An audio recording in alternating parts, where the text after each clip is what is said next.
আমার নাম ফাতেমা। আমরা 4 বোন। আমাদের কোনো ভাই নেই। কখনো বাবার আদর পাইনি।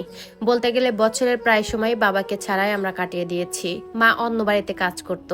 দেখতে দেখতে এরকম কষ্ট করতে করতে আমার 2টা বোনের বিয়ে হয়ে যায়। তখন আমার বয়স ছিল 12 বছর। আমার ছোট বোনটার বয়স ছিল 7 বছর। আমি একটু বড় হয়ে যাওয়ার পর আমার মা আমার কাছে আমার ছোট বোনকে রেখে মা সৌদি আরবে যায়। ওইখানে যাওয়ার পর আমার আম্মু হঠাৎ করে অনেক অসুস্থ হয়ে পড়ে। তারপর আমরা জানতে পারি আমার মায়ের মাথার মধ্যে ব্রেন টিউমার হয়েছে। তখনও আমার মা হাল ছাড়েনি।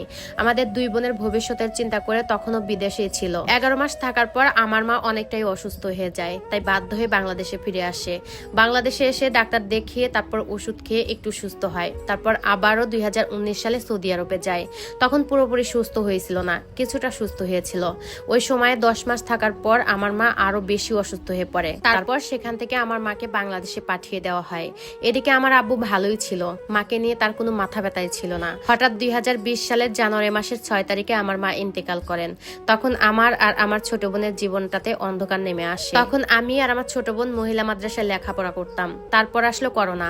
আমাদের বাড়ি ছিল নরসিংদী। আমার মা মারা যাওয়ার পর আমার বাবা আমাদেরকে ব্রাহ্মণবাড়িয়াতে নিয়ে যায়। সেখানে আমার দাদা বাড়ি ছিল। তখন আমার বয়স ছিল মাত্র 16 বছর। তারপর করোনার সময় আমার বাবা আমাদেরকে ব্রাহ্মণবাড়িতে নিয়ে যায় আমার ফুফুর বাসায়। ভালো দিন কাটতেছিল। হঠাৎ করে সিদ্ধান্ত নেয় আমাকে বিয়ে দেওয়া হবে। তখন আমি রাজি ছিলাম না। তারপর আমাকে ব্রাহ্মণবাড়িয়া থেকে নরসিংদীতে আনা হয়।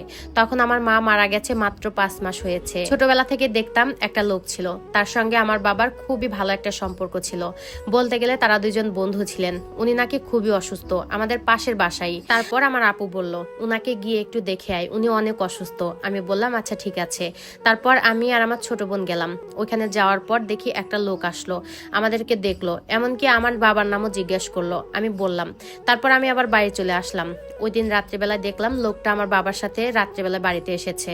তখন ঘরে কিছুই ছিল না, একটা ডিম ছিল। ডিম ভেজে তাকে ভাত দিলাম। পর উনি আব্বুর সঙ্গে অনেকক্ষণ গল্প করে তারপর চলে গেল। এর কয়েকদিন পর বাবা হঠাৎ করে বলতেছে তোকে কিছু মানুষ দেখতে আসবে। আমি কিছুই বলিনি। তখন মনে মনে ভাবলাম দেখতে আসলে তো আর বিয়ে হয়ে যাবে না। পরের দিন দেখি অনেক ধুমধাম করে আয়োজন করা হচ্ছে আমাকে দেখতে আসবে বলে। আমার 2 বোন আসলো আর আমার 2 দুলা ভাইও আসলো। তারপর ছেলে পক্ষ চলে আসলো।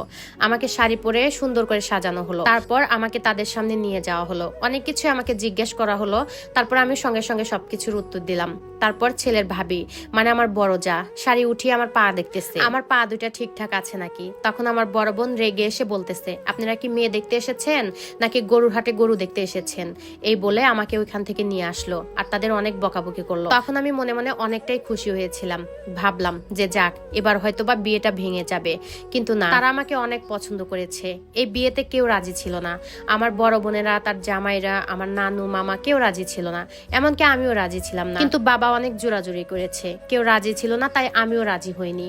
ওরা আমাকে দেখে গেছে প্রায় 15 দিন হয়ে গেছে। ভাবছিলাম হয়তো বাবা আর বিয়েটা দেবে না, অনেক খুশি হয়েছিলাম। কিন্তু হঠাৎ একদিন বাবা বলল আয় তোকে ব্রাহ্মণবাড়িয়া তোর ফুফুর বাসায় দিয়ে আসি। আমিও অনেক খুশি হয়ে সুন্দর করে সাজুগুজু করে বাবার সাথে বের হয়ে গেলাম।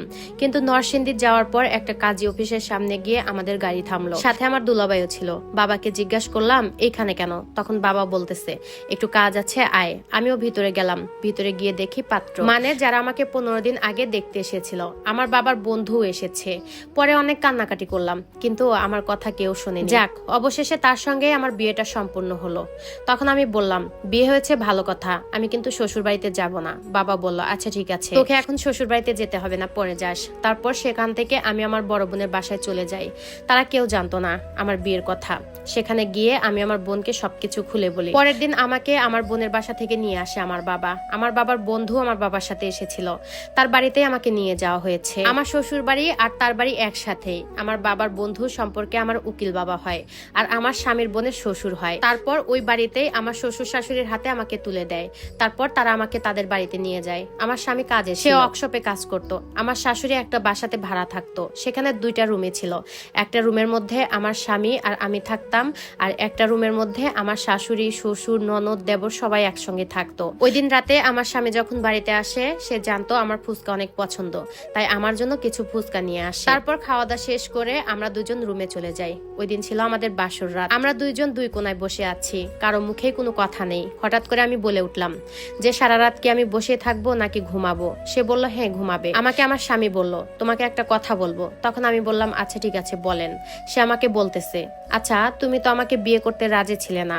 আমি বললাম এখন এসব বলে তো আর কোনো লাভ নেই, কিন্তু আমার 3টা শর্ত আছে। সে বলতেছে আচ্ছা ঠিক আছে তোমার কি শর্ত আছে তুমি আমাকে বলো। তখন আমি বললাম প্রথমত কোনোদিন আপনি আমার শরীরে টাচ করতে পারবেন না, দ্বিতীয়ত আমাকে একটা ফোন কিনে দিতে হবে, আর তৃতীয়ত আমি লেখাপড়া করতে চাই, আমাকে ভর্তি করে দিতে হবে। সে বলল আচ্ছা ঠিক আছে। আজকের স্টোরিটা এ পর্যন্তই। আর যারা যারা দ্বিতীয় পার্ট দেখতে চান অবশ্যই বেশি বেশি করে কমেন্ট করবেন, আমি কালকে আপলোড করবো ইনশাল্লাহ। আর ভিডিওটা ভালো লাগলে অবশ্যই ভিডিওটা শেয়ার করবেন। ধন্যবাদ।